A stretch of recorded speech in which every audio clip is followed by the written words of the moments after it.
중고차를 구매할 때 가장 중요한 포인트는 바로 이겁니다.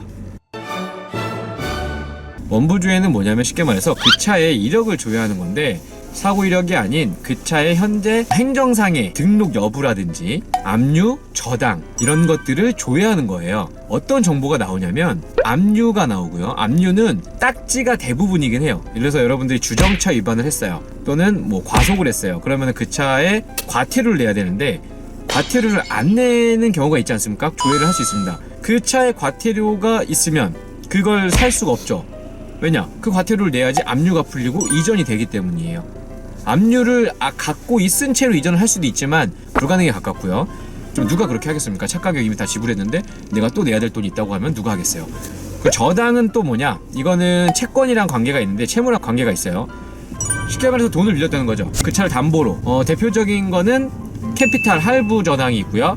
그리고 개인 채권 추심 저당이 있습니다. 캐피탈 할부는 여러분들 아시겠지만 차를 살 때 할부를 껴서 사면은 저당권이라는 거 설정을 해요.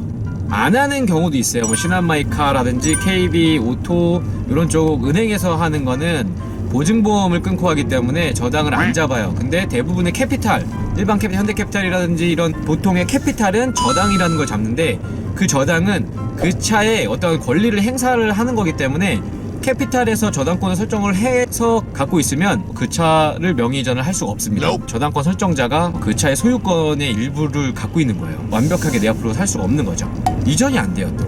그러면은 저당이랑 압류가 있는 상태인 걸 어떻게 확인하냐? 그걸 원부조회라는 국토해양부에서 제공하는 어떤 서비스가 있는데, 매매 상사는 연결이 돼 있습니다. 이제 컴퓨터에 전산을 공유를 하기 때문에 국토해양부에서 제공하는 원부조회랑 여러 가지 서비스가 돼요. 그 중에 원부조회 서비스는 압류와 저당이 있는 걸 확인할 수 있고, 현재 어느 정도의 주행거리가 나옵니다. 마지막에 검사를 받았다든지 명의전을 했을 때 행정 업무로 등록이 된 키로수가 나와요. 쉽게 말해서 내 차를 만약에 저번 달에 검사를 받았어요. 검사장은 나라에서 정해주는 업체잖아요. 거길 가서 검사를 받으면 현재 주행거리를 등록을 합니다.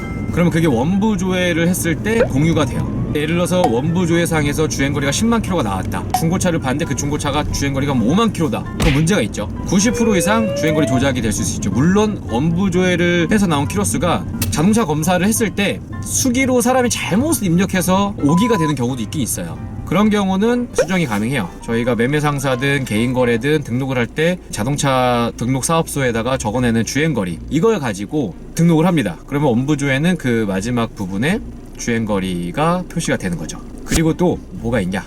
용도 이력이라는 걸 확인할 수 있어요. 용도 이력이라는 게 뭐냐면 여러분, 그 차에 용도가 있었는지 없었는지를 확인할 수 있습니다. 이거는 보험조회에서도 나와요. 쉽게 말해서 렌트카였는지 일반 자가용인지를 알 수 있고, 구조 변경이 돼 있는 것도 알 수 있습니다. 구조 변경 횟수가 나옵니다. 그럼 구조 변경이 돼 있으면 이걸 튜닝을 했는지, 과거에 어떠한 뭐 택시였는지 이런 부분들에 대해서 알 수가 있습니다. 압류, 저당, 용도 이력, 구조 변경, 주행거리, 요 정도를 알 수 있습니다. 정말 중요한 거예요. 이런 원부조회를 먼저 하신 다음에 자동차를 보시는 게 안전하게 자동차를 살 수 있는 방법이고요. 그리고 생각나라. 그리고 저당이라는 게 있어요. 그러니까 매매 상사에서 그 차를 살 때 빌려오는 돈으로 저당을 잡는 경우도 있습니다. 그건 개인이 할부가 남은 거랑 좀 다른 개념이에요. 그건 좀 안심하셔도 돼요. 왜냐면은 내가 이 차를 판매를 하고 저당을 푸는 거예요. 예를 들어서 A라는 딜러가 차를 사와요. 그랜저를 사와요. 근데 자기 돈이 모자라니까 그걸 캐피탈로 사옵니다. 이거는 운행하기 위해서 캐피탈을 사는 게 아닙니다. 재고금융이라고 하는데, 그 캐피탈에서 잠깐 돈을 빌려서 이 차를 사서 상품용으로 만들고 나서 판매하면 갚겠다 하는 저당이 있을 수 있기 때문에 그거는 안심하셔도 됩니다. 그거는 이제 매매상사에서 여러분들이 구매하시고 이전할 때도 반드시 풀어야 되기 때문에 돈을 받아서 풀어서 판매를 하는 경우가 많습니다. 오늘 영상이 여러분들께 도움이 되셨길 바라며 저희 구독, 좋아요, 응원의 댓글 꼭 달아주시고요. 언제든지 여러분들이 중고차를 사는데 도움이 될 수 있도록 좋은 영상으로 찾아뵙겠습니다. 감사합니다.